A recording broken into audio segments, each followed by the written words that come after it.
Buenas, ¿qué tal? ¿Cómo le va? Bueno, siempre me presento soy Gabriel, si han visto varios videos, supongo que ya saben cómo me llamo. Hoy les voy a hablar sobre las emociones y sentimientos. Yo ya había subido un video hablando al respecto, pero no me gustó. Le explico mayormente, lo que yo hago es improvisar. Se me ocurre algo, lo grabo y lo subo.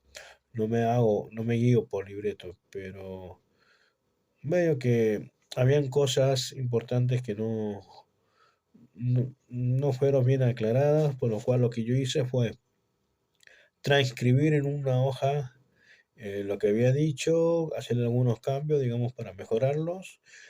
Y espero que esta versión de lo que el video anterior le sea más claros. Este, Como verán, he escribido todo. O sea, no me gusta mucho leer, pero también improvisar por ahí, si no tienes las ideas claras, por ahí te puede costar. Así que vamos de nuevo. Bien, ahora vamos a hablar sobre las emociones y sentimientos. Las emociones dependen del instinto de supervivencia del ser humano y reaccionan a estímulos externos, mientras que los sentimientos son parte del sistema afectivo y responden a estímulos internos. Bien, los sentimientos muchas veces pueden influir positivo o negativamente en la conducta, dependiendo de la actitud que optamos por su influencia. Depende cómo nos influye a nosotros.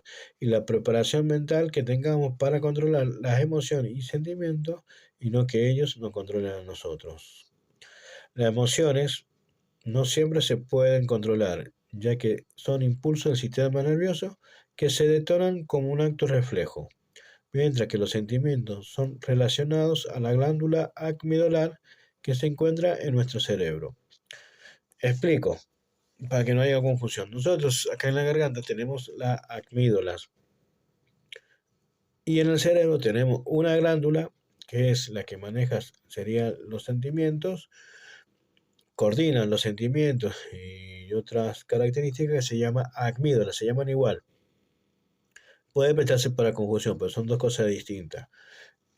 Supongo que a lo mejor algunos ya conocen del tema. Yo tuve que consultar, hablar con algunos médicos para que me asesoraran y no dijera disparate, porque había pensado que si te operan de la garganta te quedas sin sentimiento o algo así, pero eh, son dos cosas completamente distintas.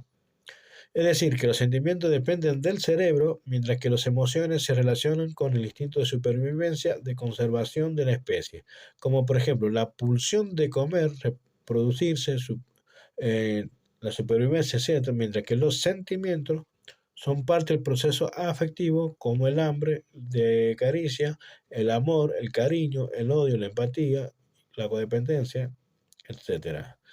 Esto quiere decir que las emociones son irracionales, mientras que los sentimientos son racionales.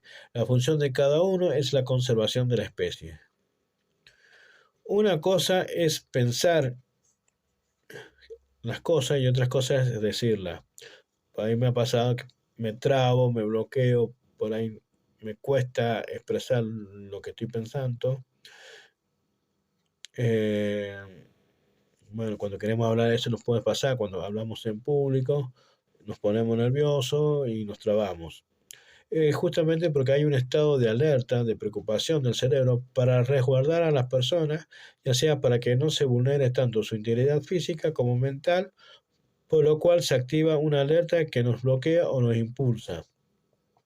Eso pasa también con el tema del miedo cuando nuestra vida está en peligro. Por ahí nos quedamos paralizados, no reaccionamos ante el peligro, o por ahí sí actuamos, salimos corriendo.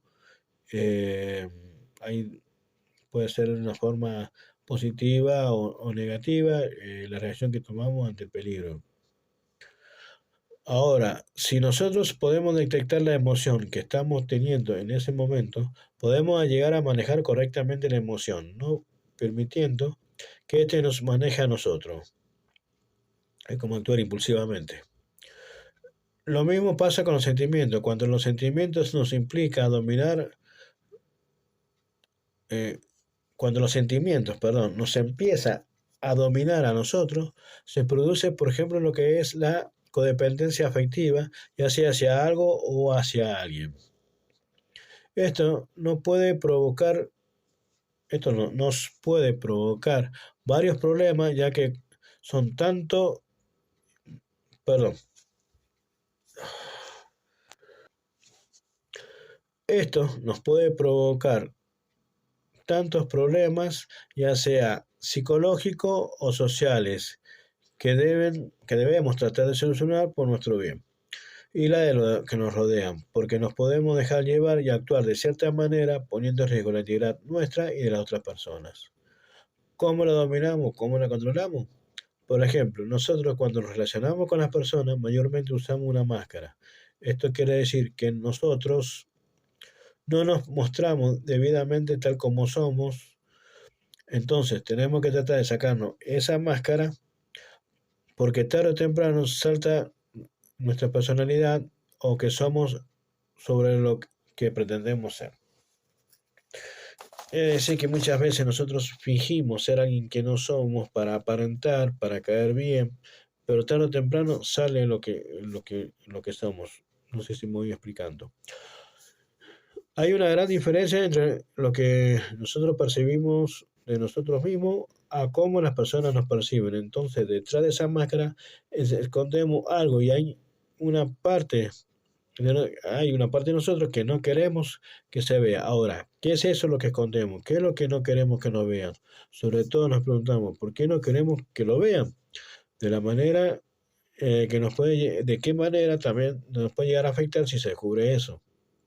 Mayormente son inseguridades con respecto a nuestra autoestima, de nuestra forma de valorarnos, que nosotros pensamos que somos de una manera que a lo mejor no puede agradar a los demás. No importa que la gente sepa lo que somos, es algo indistinto.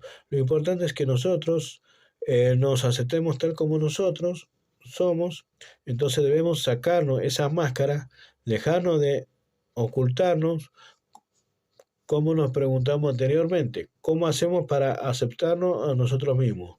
La respuesta no es nada fácil, ya que no nos la tienen que dar, no es algo que otras personas nos tienen que decir, sino que la tenemos que descubrir por nosotros mismos.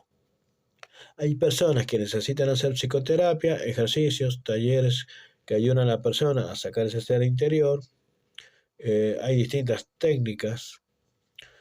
Bueno, ese ser interior puede ser bueno o malo, hay que aprenderlo a dominar, pero si los ocultamos o lo negamos, tarde o temprano eso va a salir y nos puede hacer mucho más daño que aceptándonos, porque al final terminamos creando una realidad que no nos pertenece y no nos sentimos incluidos, nos sentimos mal, estamos siempre en estado de alerta, siempre actuando, por ejemplo, agresivamente, pues estamos a la defensiva de que no vayan a descubrir, y eso socialmente nos puede afectar. Eh, ¿En qué me he quedado? Nos tenemos que ver nosotros mismos ante un espejo, nos sacamos la máscara y vemos eso que no queremos ver a lo que tenemos o a lo que tenemos miedo. Que a lo mejor no es nada malo, pero nos da vergüenza, nos sentimos inseguros, desvalorizados, como había dicho anteriormente, por lo que somos y no importa, tenemos que valorar eh, lo que somos y no importarnos tanto la opinión de los demás. Porque eso es lo que somos y eso que y esa personalidad que tanto ocultamos, es también la que nos ha ayudado, nos ha enseñado y nos ha formado para llegar a donde hemos llegado. También depende de nuestra capacidad, de la herramienta que tengamos, de nuestra voluntad de querer hacer un cambio. No crean que llegaron lejos disimulando ser alguien que no es, sino porque detrás de esa máscara dejamos o actuamos de acuerdo a nuestra verdadera personalidad. Porque no puedes fingir que eres inteligente, no puedes fingir que eres bueno haciendo algo. Lo eres. Simplemente tú no lo consideras. Si a nosotros nos costó muchísimo llegar a un lugar, digamos, por ejemplo, un puesto jerárquico, y hay otra persona que está en el mismo rango que nosotros y no le costó nada, tal vez la vida le fue fácil, no hay que tener envidia de eso, no hay que decir, ¿por qué a mí me costó tanto? Bueno, y a este no le costó nada, ¿por qué sufrir? Porque yo pasé por tal o cual cosa y a él no. Y sin embargo, estamos en el mismo nivel que yo. A lo mejor les parece injusto. Primero, no se deben enfocar en las personas al lado. Ustedes ya se tienen que enfocar en ustedes mismos. No tienen que competir. La vida no tiene que ser una competencia. Es una supervivencia, pero no hay motivo para ver al otro como un enemigo para destruir. Porque esa persona que tuvo todas las facilidades del llegar sin el menor esfuerzo, carece de la herramienta, de la experiencia y no tiene ni la preparación que ustedes fueron absorbiendo durante ese tiempo que le costó llegar. A algunos les cuesta más, a otros menos, pero en un futuro cercano o lejano, ante una eventualidad, ustedes están mejores preparados para hacer frente que esa persona. Tampoco es cuestión de destacarse menospreciando, humillando o exponiendo la falencia de otra persona. Consigue tu logro por ti mismo, sin necesidad de preocupar a alguien, de perjudicar a alguien. Entonces la cosa no es tan fácil para ninguno de los dos, porque a lo mejor lo que le fue fácil llegar, pero le va a costar desenvolverse, entonces depende de cada uno de nosotros cómo enfrentemos la vida y de ahí están las emociones y los sentimientos que no hay que dejar que nos dominen, hay que aprender a conocerlos, a diferenciarlos y a saber si lo que nosotros queremos, si ese sentimiento es lo que queremos para nosotros o no. Con respecto a las emociones positivas, la alegría es una emoción positiva que suele manifestarse como un sentimiento de bienestar y satisfacción. Desde la psicología se ha estudiado ampliamente cómo estas emociones influyen en el comportamiento humano y cómo puede ser aplicada en dinámicas para llegar a un grupo. En términos generales, la alegría tiene un impacto positivo de bienestar mental y físico de las personas. Se ha observado que la experiencia de la alegría promueve la liberación de neurotransmisores como la dopamina y la serotonina, lo que puede mejorar el estado de ánimo y reducir el estrés, cosa que es importante. Cuando se trata de dinámicas grupales, la alegría puede ser una herramienta poderosa para fomentar la cohesión y el sentido de la comunidad. Algunas dinámicas que pueden llevarse a cabo para cultivar la alegría en un grupo, las actividades que tendríamos que hacer incluyen compartir logros y celebraciones. Eso es fomentar la comunicación abierta y el reconocimiento mutuo de los logros y éxitos, ya sean personales o grupales. Actividades recreativas y lúdicas, nos referimos a organizar juegos, actividades deportivas, salidas que promueven la diversión, la interacción positiva entre los miembros del grupo. Gratitud y aprecio, fomentar la práctica de expresar gratitud y espacio hacia los demás, miembros del grupo, reconocimiento de su contribución y valor. A veces nos referimos con no menospreciar al compañero. Resolución creativa de problemas, abordar desafíos, conflictos dentro del grupo de manera colaborativa y creativa, lo que puede generar una sensación de logros y satisfacción al superar obstáculos juntos. Fomentar el humor, permitir momentos de relajación y risa, ya que el humor es una poderosa herramienta para aliviar tensiones y crear un ámbito alegre. No sé si ya vieron el video que yo había subido. Trabajo en equipo, en proyectos positivos, realizar proyectos conjuntos que tengan un impacto positivo en la comunidad y que se enfoquen en causa altruida, a lo que pueden aumentar la satisfacción y el sentido de propósito. En resumen, la alegría es una emoción fundamental que puede tener un impacto positivo en el bienestar individual y grupal. Fomentarla en un grupo requiere de actividades y dinámicas que promuevan la interacción positiva, la gratitud y la colaboración, lo que pueden fortalecer la cohesión y el sentido de pertenencia dentro del grupo. Algo más o menos habíamos hablado en un video anterior que le había recomendado una película. Discúlpenme los errores. Espero que les sea útil el video.